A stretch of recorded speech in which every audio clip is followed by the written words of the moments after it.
Hey there, subscribe to my channel, and also press this bell icon so you never miss any new updates, cause whenever we upload new video you will get a notification on your phone. Part 1. I'm thinking of taking a year off university next year, and I'd like to travel around Europe. First, you have some time to look at questions 1 to 7.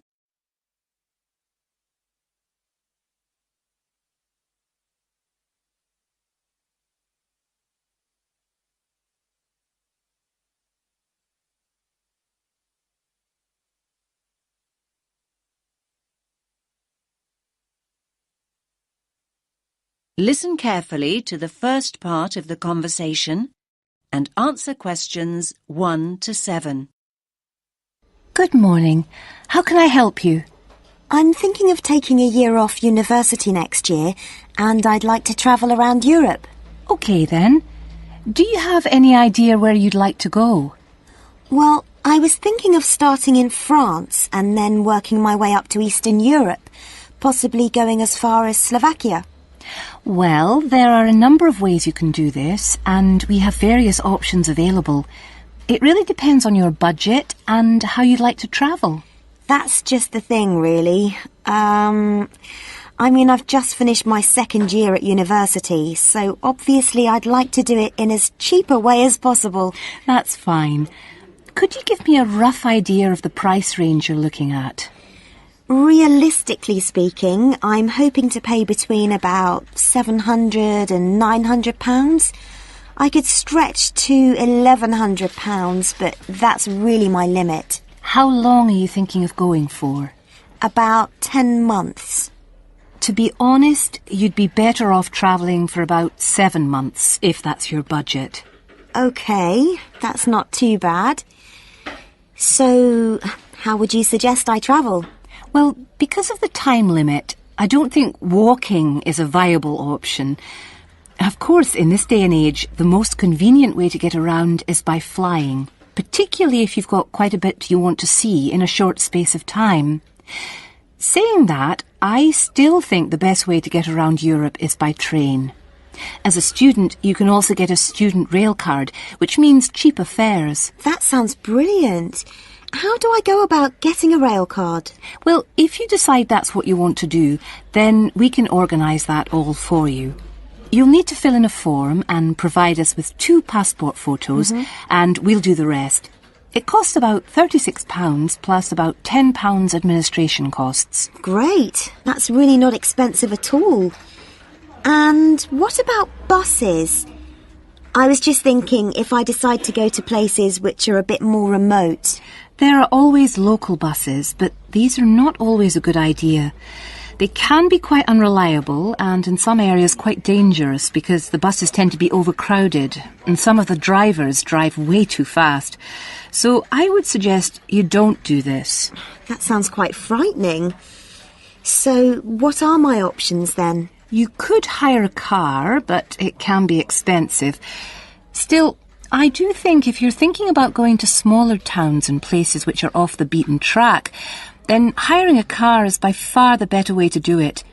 You can also look at sharing the costs by hiring a car with someone else. That's a good idea. I guess I could put a message on the internet. You could do that, but don't forget that you meet people when you're travelling, and you'll probably find someone who's going to the same place as you are. That's true. I want to stay in youth hostels, so I'm sure I'll find people who are interested in going to the same places. Oh, one last thing. What about taxis? I was thinking about if I go out at night. I use taxis all the time here.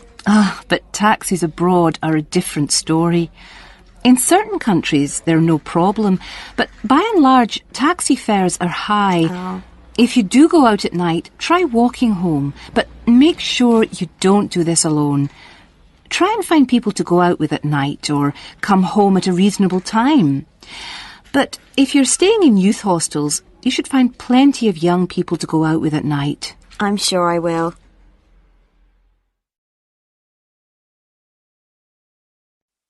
Now you have some time to look at questions 8 to 10.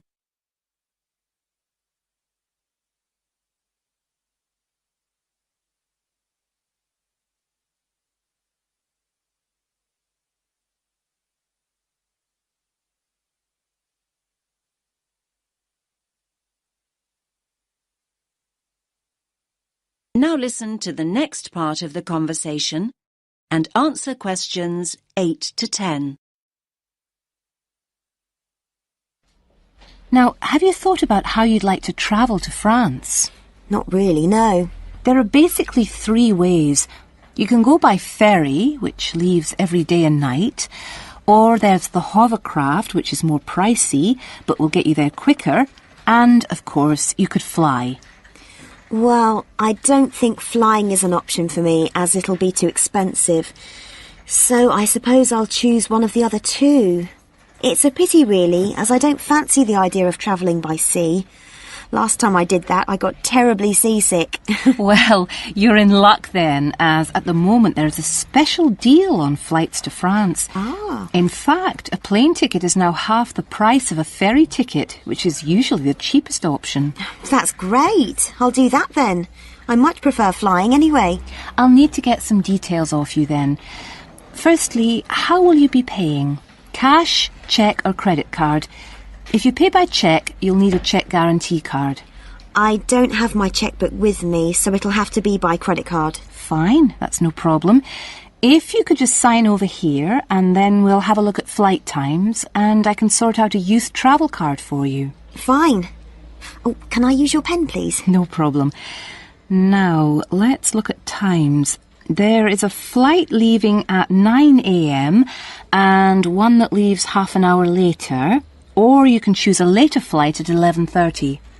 No, I think 11:30 is too late, so I think I'd prefer the flight that leaves after 9. I'm not very good at getting up in the morning. No problem. Just give me a moment. Right, that's booked for you.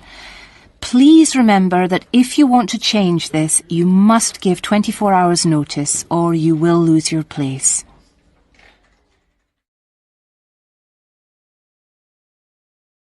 That is the end of part 1.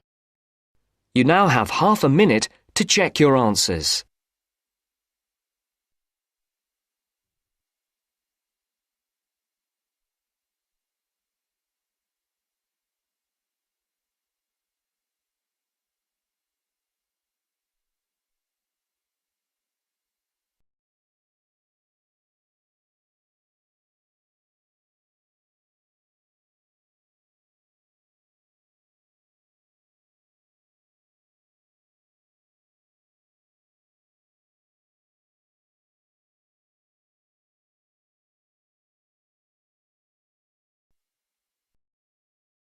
Part 2. You will hear part of a local radio program about fighting air pollution in Canadian towns. First, you have some time to look at questions 11 to 14.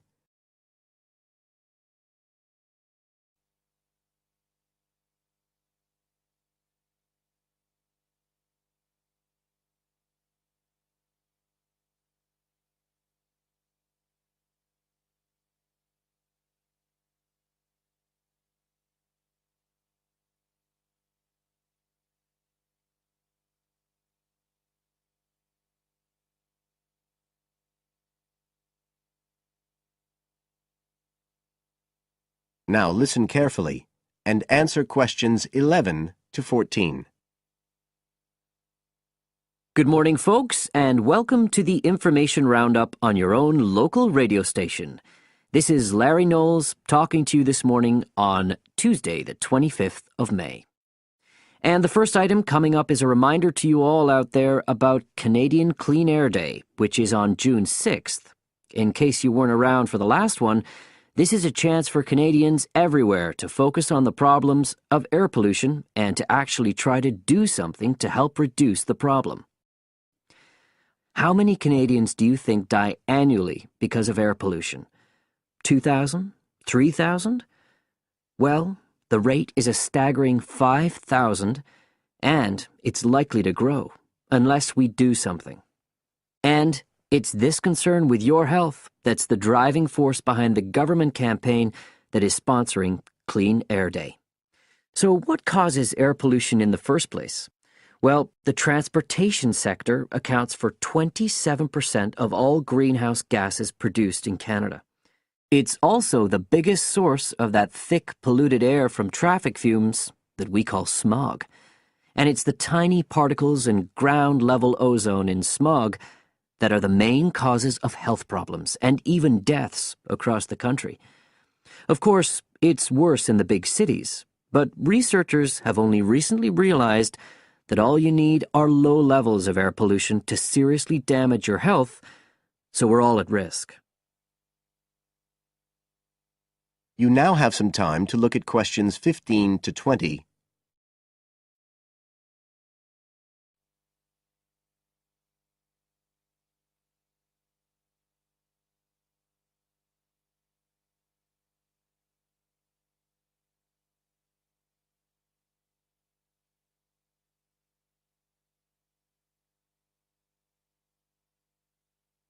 Now listen and answer questions 15 to 20.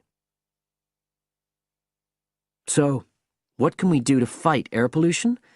Well, it should be pretty obvious by now that the way we get to and from work every day can have a big impact on the air we breathe. So the easiest action you can take on Clean Air Day is to accept what we call the commuter challenge and get to work on foot or by cycling for a change.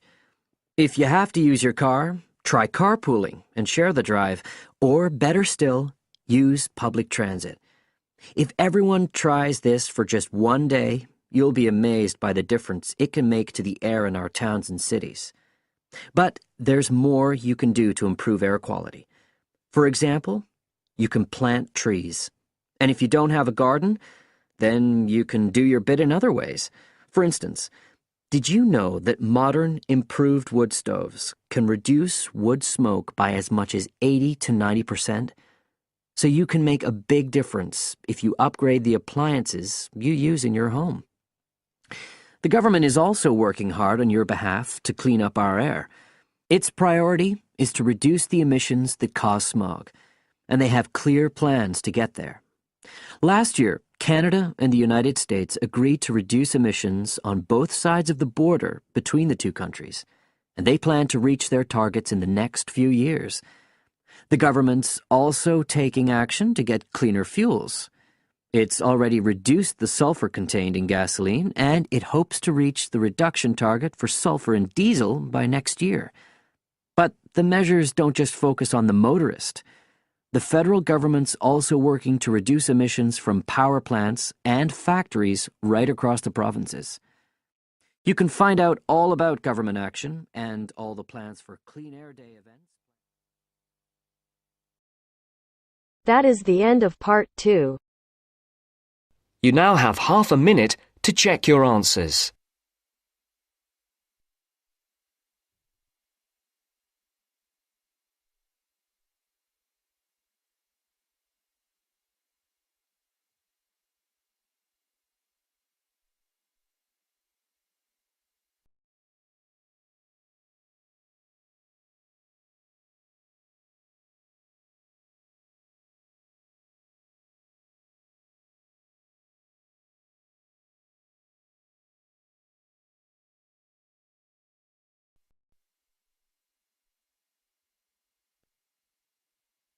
Now turns to part 3.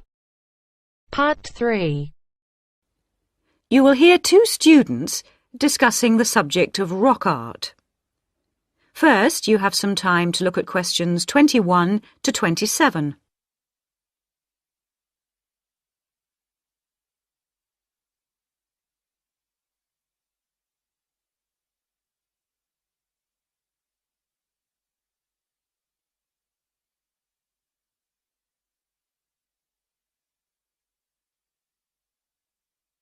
Now listen carefully and answer questions 21 to 27. Hello, David. Oh, hi, Mia. Sorry I'm a bit late. Oh, no problem. Thanks for agreeing to help me with my assignment today. I really needed to go over it with someone. Sure. You were going to talk about European rock art, weren't you? Yes, the rock drawings in the caves of Lascaux in western France. Oh, fantastic. Over 13,000 years old, I believe. What sort of drawings are they?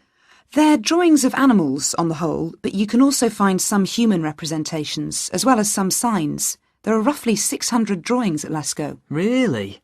Were they mostly pictures of bulls? Well, no, actually. The animal most depicted was the horse. Have a look at this graph. It shows the distribution of the different animals. You see, first the horse, and then, after that, a sort of prehistoric bull. Oh, OK. That's interesting, isn't it? And the third most commonly drawn creature was the stag. There were some other animals, but these are the main ones. What are the drawings like? I mean, what sort of style? Well, the bulls are depicted very figuratively. They're not very realistic. They're very big by comparison to the other drawings of people and signs. They appear to be almost three-dimensional in some cases, following the contours of the cave walls, but of course they're not. Amazing. Perhaps they felt these animals were the most impressive and needed to be represented like that. Yeah, maybe. The drawings of humans, by contrast, consist of just simple lines, like the stick figures my little sister draws. Perhaps humans were seen as less important. Perhaps. What about the signs? How did they draw them?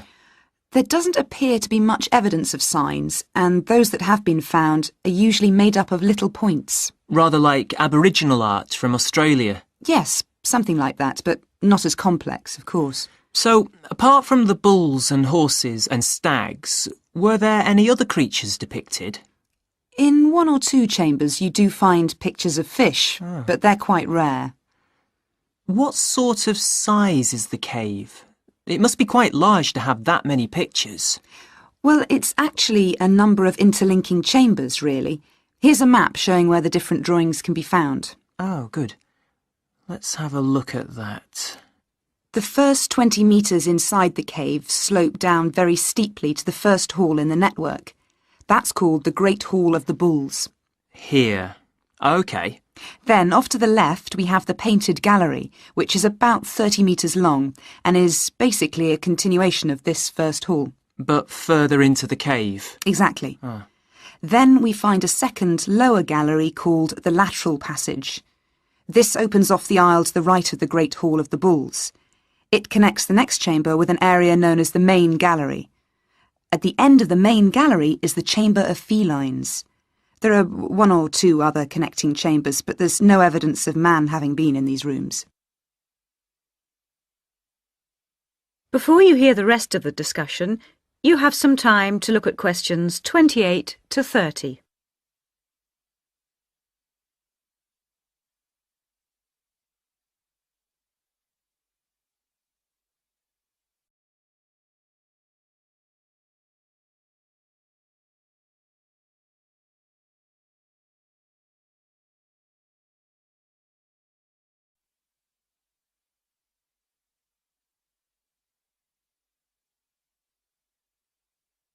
Now listen and answer questions 28 to 30. Is the cave open to the public today? Well, no, because after the initial discovery in 1940, it was opened and literally millions of people came through to see the drawings. Then, in the 50s, the experts started to worry about the damage being done to the drawings, and the government finally closed the Lascaux cave in 1963. Is that so? It wasn't really the tourists that were doing the harm, but the fact that after thousands of years the cave was suddenly open to the atmosphere, and so bacteria and fungi started to destroy the pictures. You need a special permit to enter the cave now, and very few people can get that, unless they're scientists or have some official status. It's a shame, but I can see that they had to do something to protect the cave. So that means you can no longer see this rock art? Well, not exactly. What they've done is recreate the drawings in a man-made cave, which you can visit. Oh, brilliant. Yeah, the authorities decided to reproduce the two best sections of the site, so they've created a life-size copy of the Hall of the Bulls and of the Painted Gallery. It's just a cement shell, which corresponds in shape to the interior of the original. So now you can visit the caves without actually harming any of the 13,000-year-old paintings. Mm-hmm.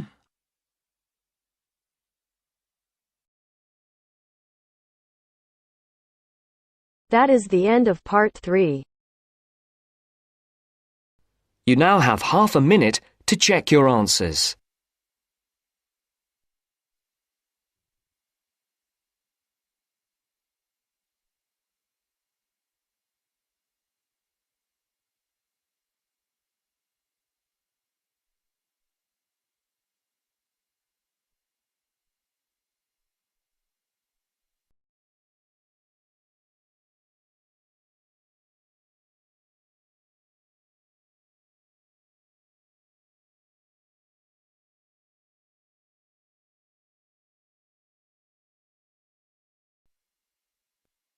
Now turns to Part 4. Part 4. You will hear a presentation by a student about a website she has designed for a supermarket. First, you have some time to look at questions 31 to 40 on pages 113 and 114.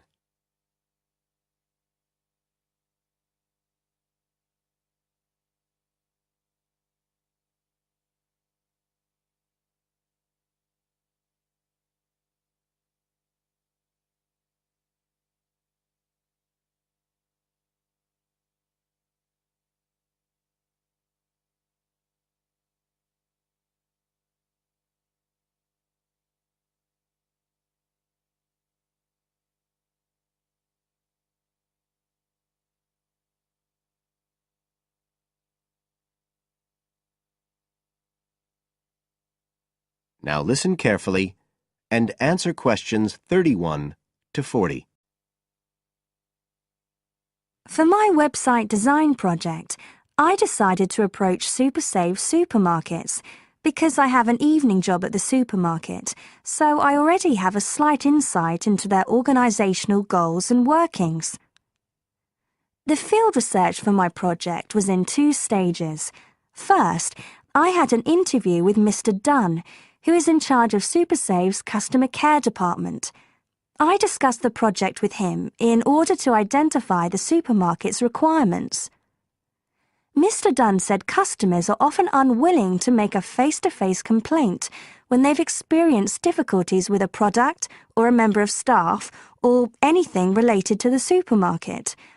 So he said a website which allowed members of the public to get in touch with the organisation and bring the problem to their attention in a private manner might be very useful, and we agreed that I'd work on this.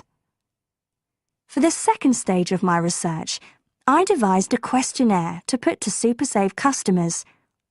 I needed to find out about the customers' experiences of problems together with their attitudes towards making complaints, both directly and indirectly. I used a mixture of closed questions, such as, have you ever experienced a problem at any SuperSave store, and open questions, such as, what would you find helpful about a customer complaint website? I decided to do interviews rather than rely on distribution of the questionnaire, as I felt this was likely to lead to a higher take-up rate. I visited 4 SuperSave stores, 2 in the city centre and 2 in the outskirts, and altogether I interviewed 101 respondents. Then finally, I analysed the results.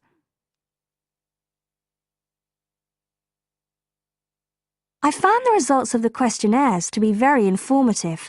I found that out of the total number of customers investigated, 64% had at some stage encountered a problem in a SuperSave store.